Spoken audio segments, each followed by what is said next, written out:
obrigado pelo seu amor.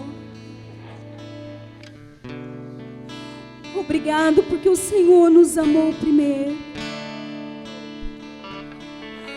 Obrigado porque o seu amor vai além das nossas expectativas, além da nossa realidade. Obrigado porque o seu amor vai além daquilo que nós pensamos. Porque não é sobre a nossa realidade, é sobre o que o Senhor é sobre nós. Obrigado, Senhor, pelo teu amor. Obrigada, Senhor. Nós rendemos toda a honra, toda a glória, todo louvor a Ti. E dizemos, Senhor, cumpra a Tua vontade sobre nós. Que nesse lugar, Senhor, nos últimos tempos se encontre pessoas verdadeiramente apaixonadas pela Tua presença. Não dentro da nossa realidade, mas dentro do centro da Tua vontade. Aquilo que está no seu coração vem estar no nosso. Que haja em nós, Senhor, gratidão, amor, entregue, realidade. Em amor, Pai, por Ti. Em amor pela Tua presença. Amado Espírito Santo de Deus, nós bendizemos a Ti nesse tempo, em nome de Jesus. Amém.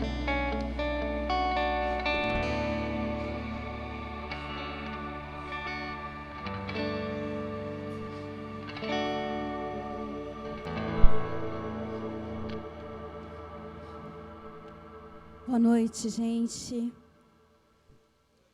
Graça e paz, amém? Hoje a voz não vai ajudar um pouquinho rouca, mas nós vamos seguir dentro do propósito que o Senhor tem nos dado nesse tempo. E hoje eu quero falar com vocês algo que o Pai tem me ministrado já há algum tempo, uns 15 dias, e tenho tentado colocar no papel, que está sendo meio difícil. Mas quando o Senhor Ele fala conosco e nos traz uma realidade do que Ele é e do que Ele está fazendo, nós ficamos perplexos com aquilo que Ele pode fazer sobre nós e através de nós. E existem coisas que muitas vezes aparecem como um turbilhão para te tirar do foco e te tirar da realidade que o Senhor tem em sua vida. E eu quero falar um pouquinho hoje sobre os processos que muitas vezes nós vivemos. E uma frase marcante que Ele me deu foi: os processos Ele não veio para nos matar. Os processos Ele veio para nos amadurecer, para nos levar a um lugar. Só que quando nós estamos diante de um processo, quando nós estamos diante de algo, a primeira coisa que vem sobre nós é: não vou aguentar. A minha vontade é, ou eu vou murmurar.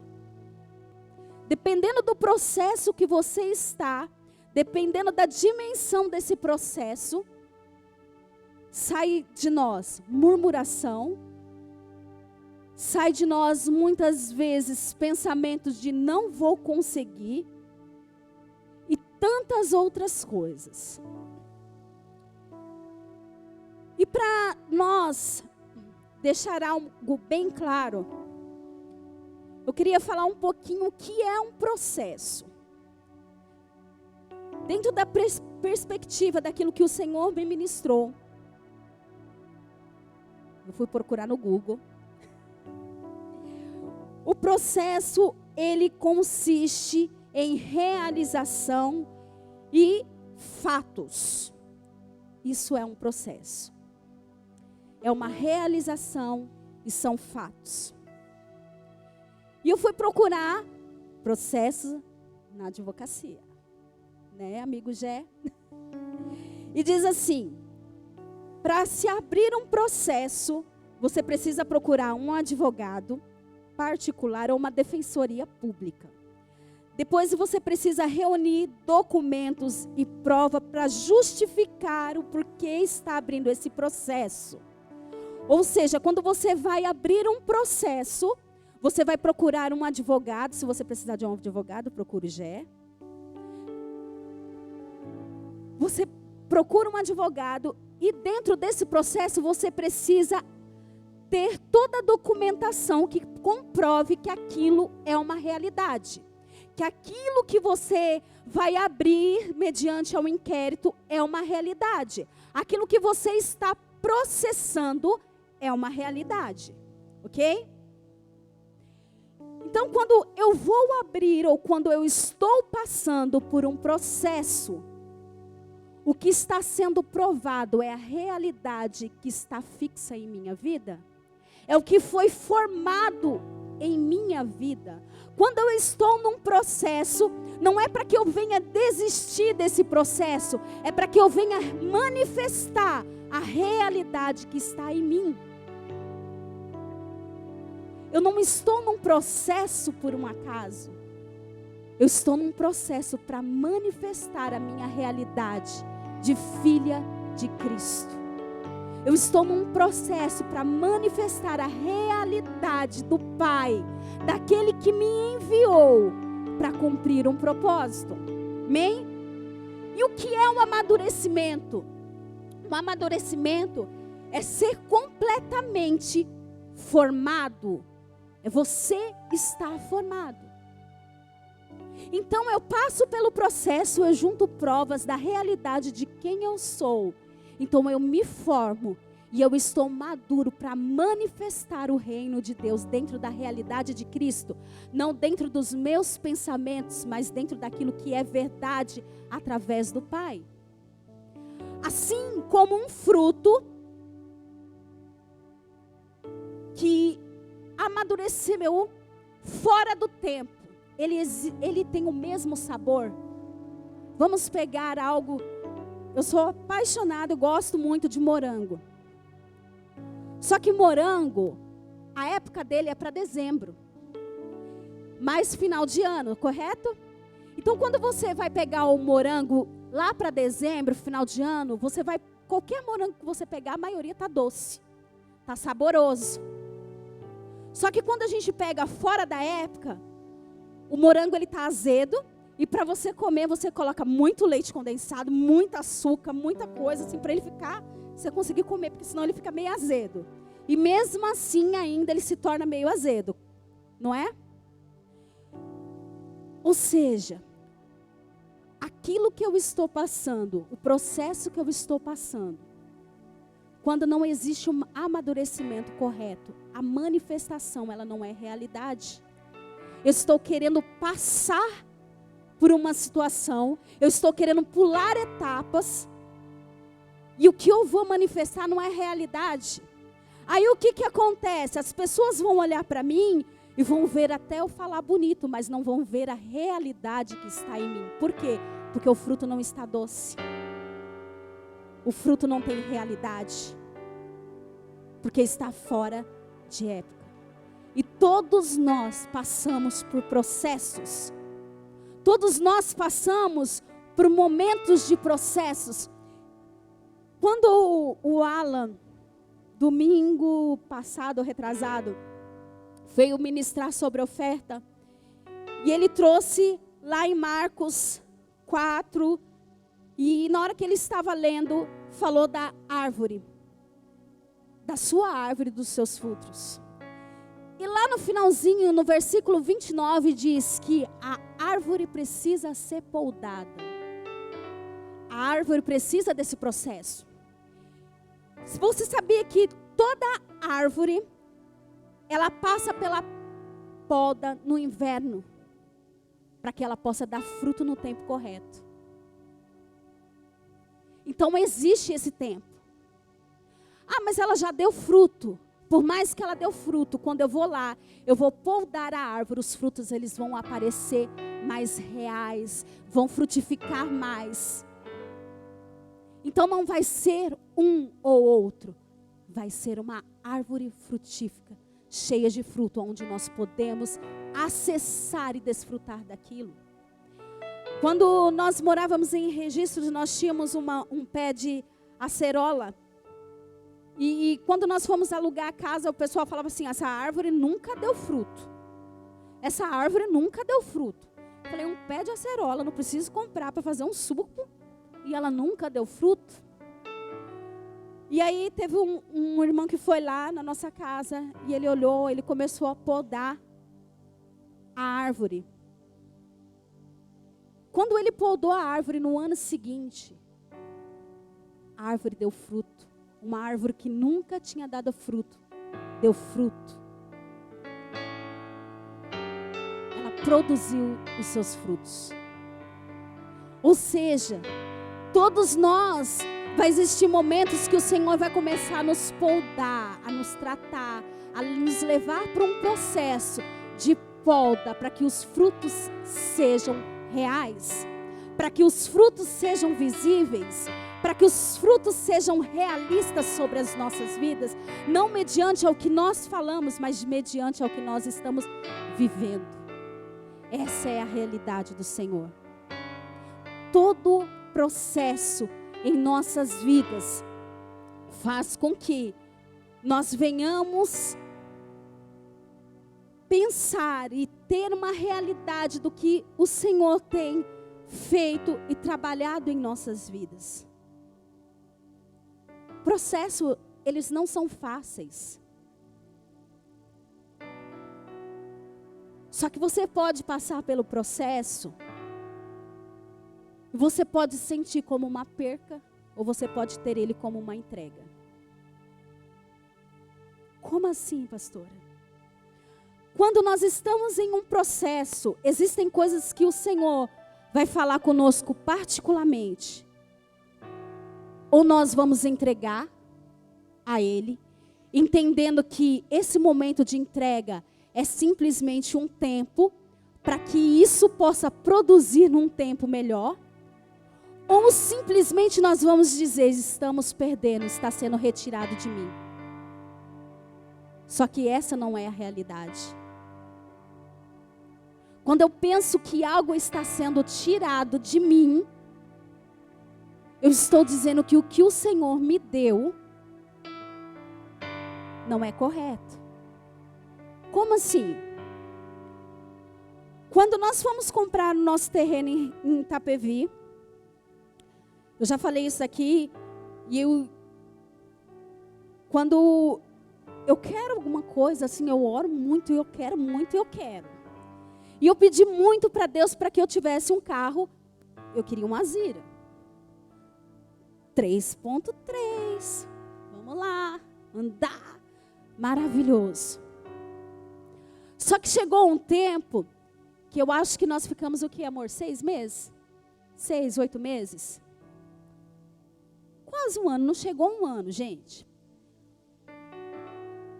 Só que nós conseguimos comprar o terreno, só que para dar entrada no terreno, nós tivemos que abrir mão da casa. Do carro. Só que o carro eu queria muito, muito. E o carro assim era maravilhoso. Aí você olhava e falava assim, nossa, mas a casa, nós vamos conquistar a nossa casa. Mas eu não quero abrir mão do carro. E aí você fica naquela, né? Abro mão, não abro mão. Ai, meu Deus do céu, tanto tempo para conquistar, agora que eu conquistei eu vou perder. E nós temos como perca. Só que naquele momento eu não estava vendo que eu estava abrindo mão de algo para conquistar algo maior, porque o processo me fez caminhar para a manifestação de algo maior. Eu simplesmente olhei como assim, está sendo tirado. Eu lembro que até hoje eu falava assim, não vai vender. Meu esposo passou um cheque para 30 dias. Eu falava assim, não vai vender, não vai vender, não vai vender. Na última semana eu falei, meu Deus, vende, porque a gente não tem como cobrir o cheque. Vende o carro. Por quê? Porque eu estava tendo como perca E não era uma perca. Eu estava entregando o que o Senhor tinha me dado para um processo para conquistar algo maior. E quando eu conquistei algo maior, eu falei assim, uau, bênção demais. E se não tivesse aberto mão? Aí hoje você vê, o Senhor, Ele vai, te abençoa com algo, Ele vai e faz algo, Ele vai te dar algo melhor. Só que quando nós estamos no processo, nós não estamos vendo como um benefício, como algo maior. Nós estamos vendo simplesmente como perca.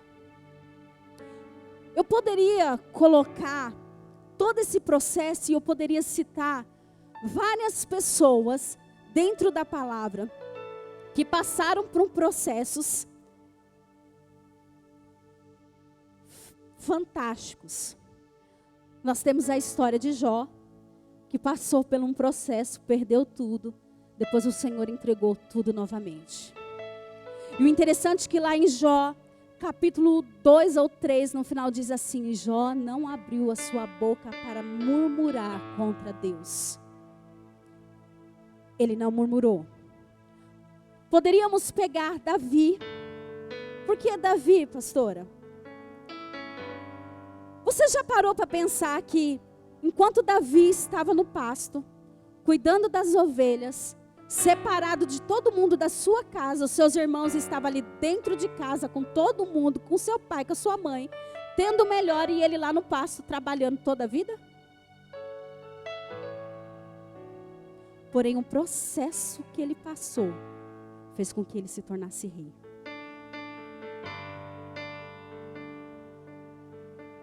Eu comentava segunda-feira que tinha coisas que eu não entendia. Eu até brinquei e eu falava assim, quando nós viemos para a igreja, eu lembro que quando nós tínhamos a reunião, o pessoal, a Taninha vai lembrar muito disso, o pessoal falava assim, pastora, eu não vou hoje, porque eu tenho um aniversário. Pastora, eu não vou hoje, porque eu vou sair com a minha família. Eu não vou hoje. Não, tudo bem, tudo bem. Aí, teve um dia que eu liguei e eu falei assim, pastora, eu não vou conseguir ir hoje. Não, você vai hoje. Eu quero você no culto. E eu lembro que eu desliguei o telefone e falei assim, caramba, porque todo mundo pode faltar e eu não posso faltar um dia.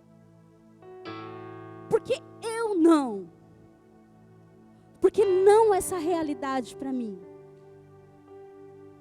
Porque o processo que eu passei para estar onde estar hoje, não foi o mesmo que os meus irmãos passaram. Aquilo que o Senhor tem preparado para a sua vida, você não deve comparar com o outro, porque não é a mesma caminhada. Não é a mesma coisa que você vai ter que abrir mão, não é a mesma coisa que você vai ter que entregar diante de Deus. Quando você está passando por uma caminhada, não fique olhando do lado, não fique olhando para o seu irmão, não fique olhando para aquele que está à sua volta, porque as entregas, elas são diferentes. O que eu preciso entregar não é o que você precisa entregar. Então não compare a sua entrega com a de ninguém. E toda entrega é um sacrifício. Não olhe e fale assim, pastora, mas a minha é pior. Não. Para todo mundo uma entrega tem um peso. Existe uma consequência.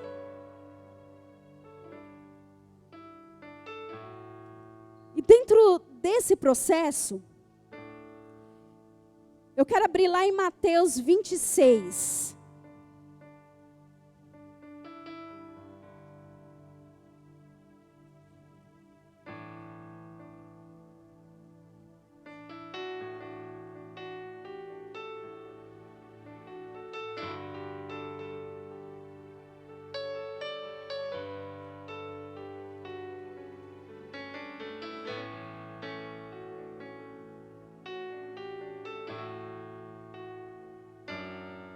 Mateus 26.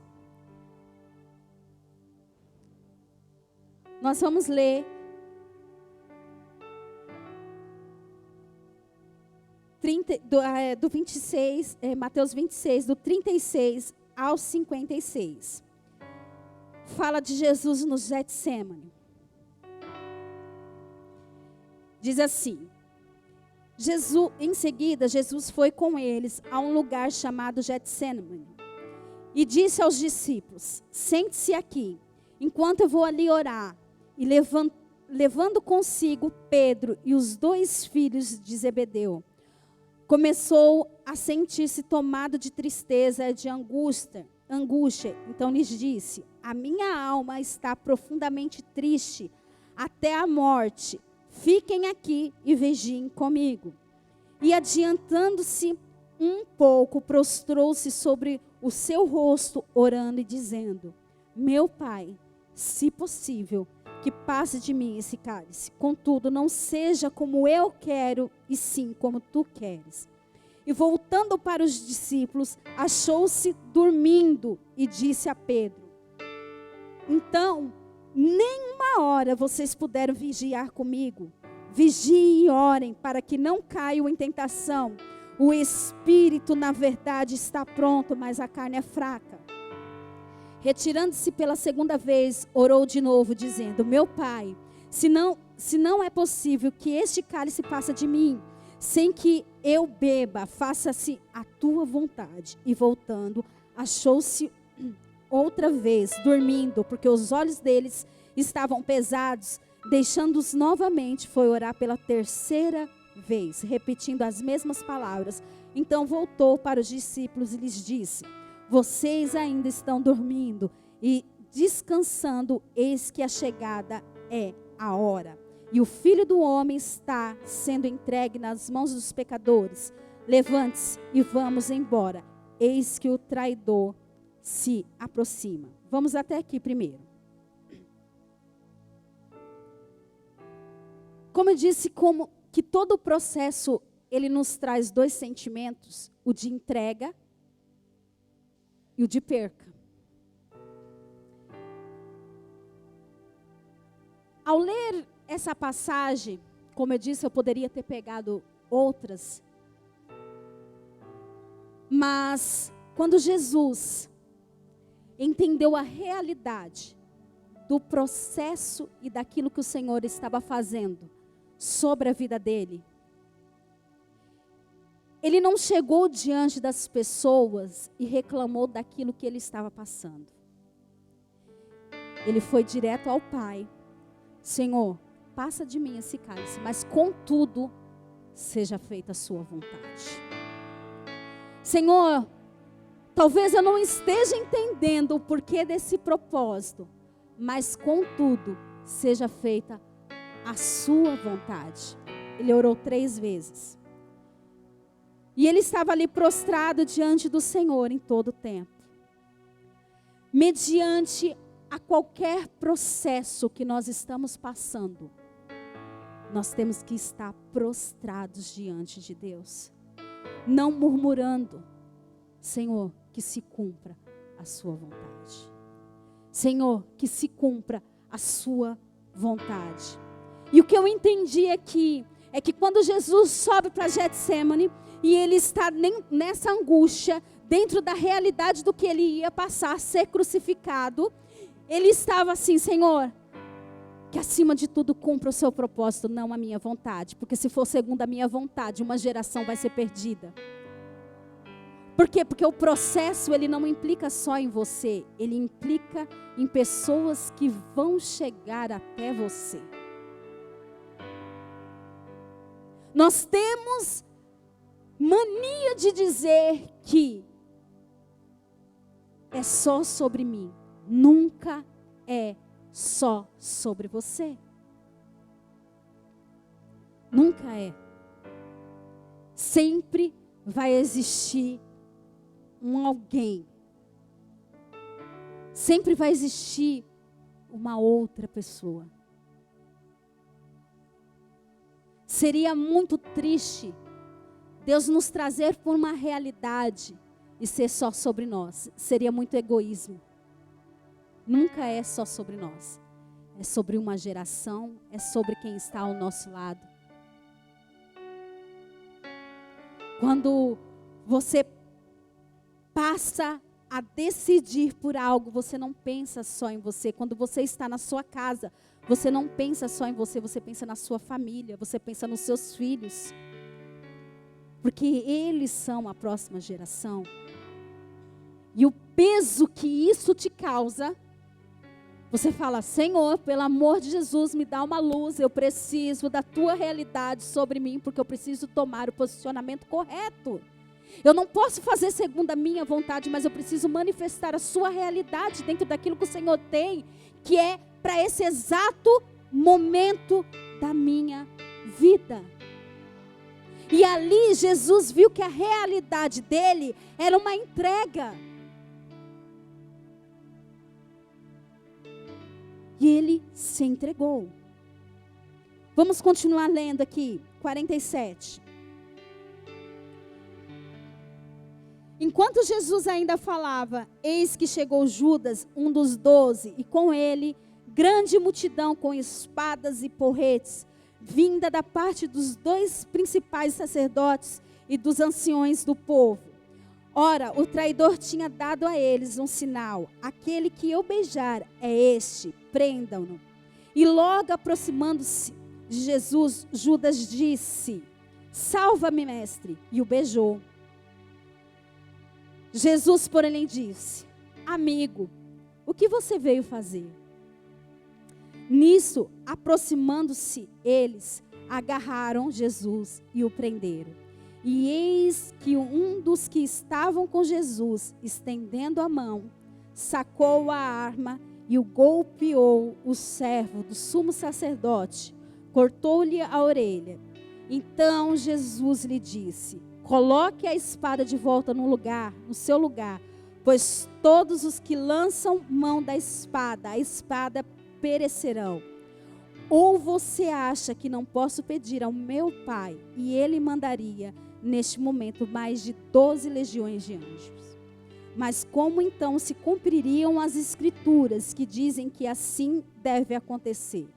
Naquele momento Jesus disse à multidão: vocês vieram com espadas e porretes, para prender-me como se eu fosse um salteador. Todos os dias no templo eu assentava e ensinando, e vocês não me prenderam. Tudo isto, porém, aconteceu para que se cumprisse as escrituras dos profetas. Então todos os discípulos os deixaram e fugiram. Quero chamar a sua atenção aqui, para na hora que chegam os soldados, os discípulos que estavam com Jesus, que era para estar orando, não estava orando, estava dormindo. Só que quando os soldados chegam, automaticamente eles desembanhou a espada e atacou os soldados. Talvez, se os discípulos estivessem orando, eles iam manifestar outras coisas. Mas ali manifestou a carnalidade que estava dentro dele. As situações que acontecem na nossa vida é para manifestar se dentro de nós a carnalidade, se há espiritualidade. Se nós estamos conectados com Cristo ou se nós estamos na carnalidade e algumas coisas precisam ser mudadas dentro de nós. Tudo é mediante a resposta que nós estamos dando. Se nós estamos sendo como os discípulos que estavam com Jesus, andavam com Jesus, mas ele manifestou a carnalidade. Vir para a igreja, estar na igreja não quer dizer que você está conectado com o Pai. Você precisa estar com os seus joelhos no chão e conectado com o Pai em todo o tempo, para que você manifeste a realidade que é o Pai, não a sua carnalidade. E aí muitas vezes nós estamos vindo para a igreja e estamos achando assim: eu estou salvo. Não. O que condiz que você está em Cristo é a postura que você tem mediante ao problema, é a postura que você tem quando você está diante de alguma situação. É ali que você manifesta o que está dentro de você. É ali no seu serviço que você manifesta a realidade que está dentro de você. É ali na sua casa, com a sua família, é o lugar propício para manifestar a sua realidade. Porque você pensa, ninguém está vendo, mas o Pai, que é o que está em todo o tempo, está olhando. Ele é o maior interessado. O processo faz com que você manifeste o que está dentro de você. E o que está dentro de você é a realidade de Cristo ou a carnalidade, aquilo ainda que não foi mudado na sua vida. E dentro dos processos, se nós formos pegar, Jesus ele falou assim, Senhor, passa de mim esse cálice. Mas passou? Não. Ele teve que cumprir o processo. Ele teve que cumprir o propósito. Sabe? E muitas vezes nós viemos para a igreja, nós oramos e queremos que aquela situação mude. Só que se você não entender que o propósito precisa ser cumprido, nem tudo vai sair do jeito que nós queremos. Existem coisas que nós queremos para hoje, que o Senhor está falando assim, não é para hoje. Você precisa abrir mão hoje para você ter amanhã. A sua realidade não é para isso hoje. Jesus, ele se entregou, ele foi para o Getsemane, foi preso, ele se entregou, ele morreu para uma geração. Aí o processo que nós estamos, a realidade que nós estamos vivendo, é, Senhor, eu quero desse jeito. Não. Isso não é cumprir a vontade de Deus. É você falar assim, Senhor, se tudo der certo, eu continuo contigo. Se tudo não for da forma com que eu estou pensando, mesmo assim, eu continuo contigo. Porque eu não dependo de uma realidade de propósito conforme a minha vontade, para que o reino de Deus seja manifesto. Nós queremos muitas vezes a nossa vontade, e a nossa vontade não é a vontade do Pai. A nossa vontade não é a vontade do Pai muitas vezes. E aí nós achamos assim, porque não aconteceu, porque não foi, Deus não me ouviu. Não, não é porque Deus não te ouviu, é porque não era o tempo. Não era o momento. Ele não amadureceu para que se cumprisse. Você quer ver isso? Quando o filho pródigo chega diante do pai, ele tinha tudo na sua casa, não tinha? Ele tinha todos os bens, ele desfrutava das melhores comidas, ele desfrutava de conforto, ele desfrutava de tudo que o pai tinha. Só que quando ele chegou um tempo, ele falou assim, já sou grande demais, eu vou tomar as minhas decisões. Pai, me dá tudo que é meu por direito, que eu vou mundo afora. E ele foi-se embora, certo? E a palavra fala que ele foi, gastou tudo. Depois ele voltou. O que vocês se entendem com isso? Eu não sei se vocês tiveram essa experiência, mas quando a gente é jovem, a gente fala bem assim. Quando eu trabalhar, eu vou comprar o mundo. Porque você pede lá um presente para o seu pai, porque agora, a geração de agora só pede iPhone, né? Na minha época não era iPhone, gente. Mas a geração agora é só iPhone. Eu até brinco com as minhas filhas. Eu falo assim, minha filha, você está achando que eu estou catando dinheiro no mato? Né? Porque não dá. Aí eu falo assim, eu falei para elas uma vez, quando vocês trabalharem, vocês compram. E aí, quando a gente está na casa dos nossos pais, a gente fala assim, quando eu trabalhar, eu vou comprar. Gente, quando você vai trabalhar, você pega o salário, a primeira vez, você até chora. Porque você começa assim, tipo assim, você fala que você vai comprar o mundo. De repente você vê que não dá para comprar o mundo. Você fala assim, opa, essa realidade aqui, tá faltando até dinheiro. Você fala assim, eu acho que eu não recebi tudo não, tá faltando dinheiro. Aí você começa a pensar, né? Porque um tênis que você pede pro seu pai, pra sua mãe aí, que custa uns 400, 500 reais, você fala assim, pode ser esse de 100 aqui, moço. Esse daqui, né? Porque tá saindo de você. Você muda um pouquinho, você fala assim, não precisa de tudo isso. Não precisa dessas coisas. Aí, vai comprar um celular, você quebrou a tela, não, arruma a tela. Não precisa de outro não. Porque se a mãe mandar arrumar a tela, fala assim, não fica legal. Não é a mesma coisa. O celular começa a travar, o celular começa isso, começa aquilo. Aí que é um novo, né? Mas, quando eles estão trabalhando, tudo se resolve, gente. A realidade muda, né? Vê que não dá. E dentro dessa parábola do filho pródigo, o que eu vejo é que ele pulou a etapa do processo. Que etapa do processo? De aprender a administrar aquilo que foi entregue para ele. Como assim? Eu não sei você, mas os meus pais me ensinaram, quando eu comecei a trabalhar, graças a Deus, assim, eu tive pais e tenho uns pais maravilhosos. Mas eu nunca precisei ajudar com R$1 dentro de casa. Mas minha mãe, ela sempre pegava uma quantia, abria uma poupança e guardava esse valor para mim. Então ela me ensinou a administrar aquilo que eu tinha. Tá, você recebeu tanto você me dá, porque esse daqui eu vou guardar.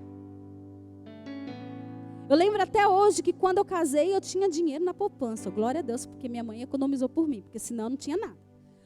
E minha mãe me ensinou. Então eu tinha esse valor guardado. Isso fez parte de um processo, de um ensinamento. O filho pródigo já achou que ele sabia demais.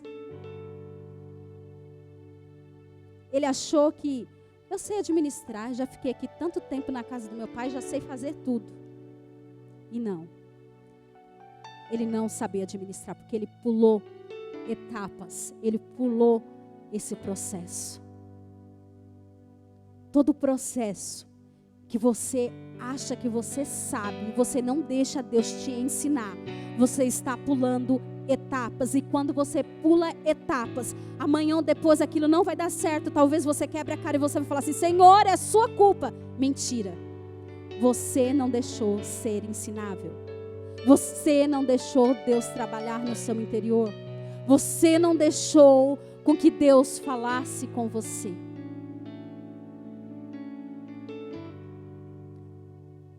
Existem coisas nas nossas vidas que nós não gostamos de passar, mas aquilo que você foge é aquilo que o Senhor vai usar para te ensinar. Não adianta fugir do problema. Não adianta fugir da circunstância. Porque é ali que Ele vai te ensinar.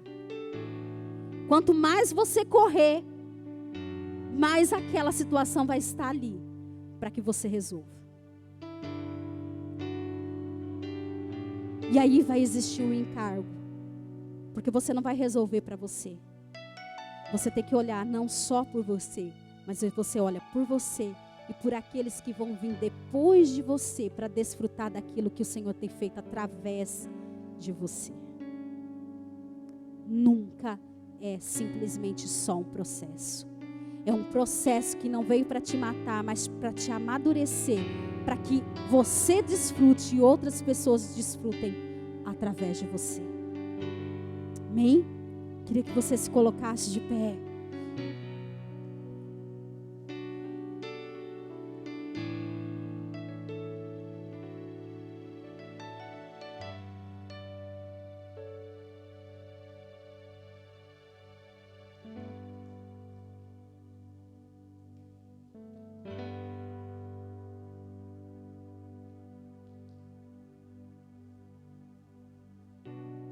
Feche os seus olhos.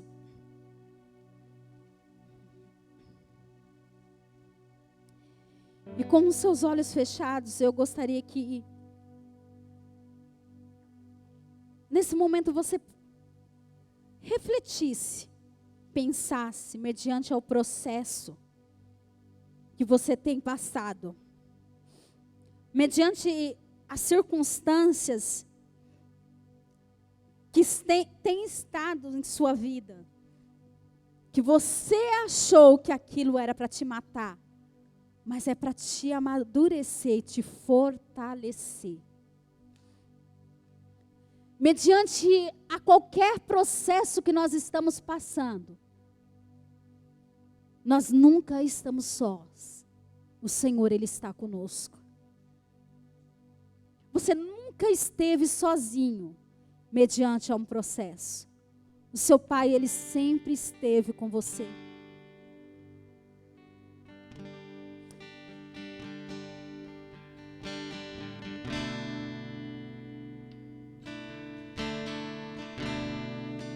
Talvez esse processo tenha sido dolorido. Talvez esse processo, você olha e fala assim, tenha sido difícil. Mas o Senhor tem te dito hoje, não veja o processo como perda. Veja o processo hoje como uma entrega para o seu amanhã. Ela é uma semente, o seu processo hoje ela é uma semente de entrega, para que o amanhã seja de frutos que possam ser desfrutados.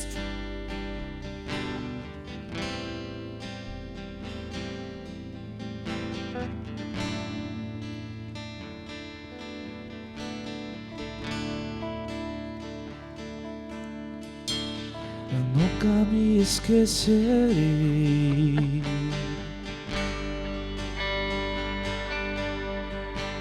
o dia em que o Senhor me chamou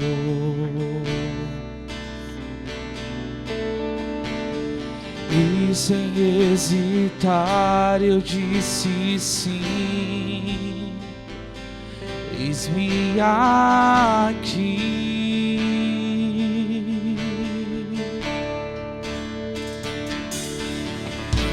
Os anos se passaram, decepções vieram, ferido foi, machucado foi, e deu vontade de olhar para trás, e deu vontade de largar o arado e fugir.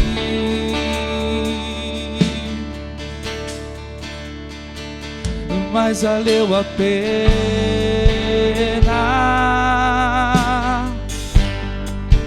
meu Deus, valeu a pena,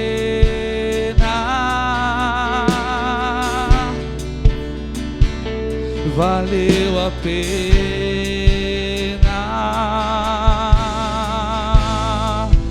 larga tudo por ti.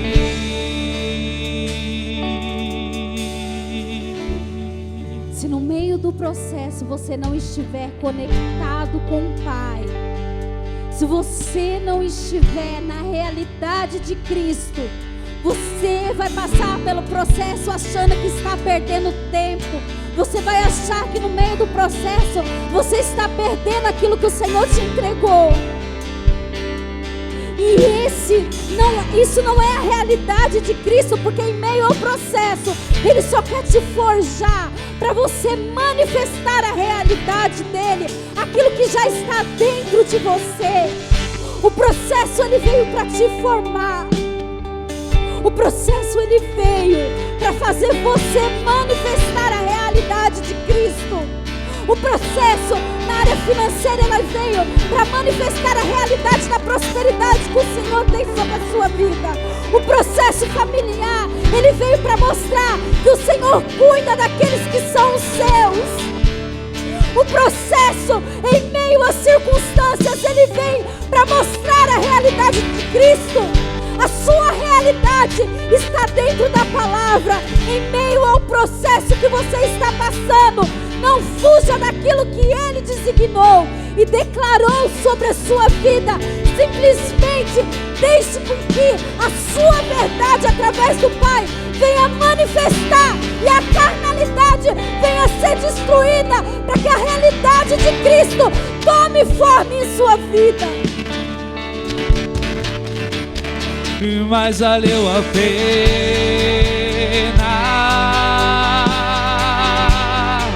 e meu Deus, valeu a pena,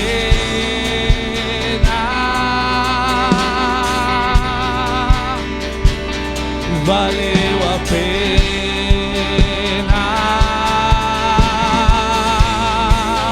larga tudo por ti.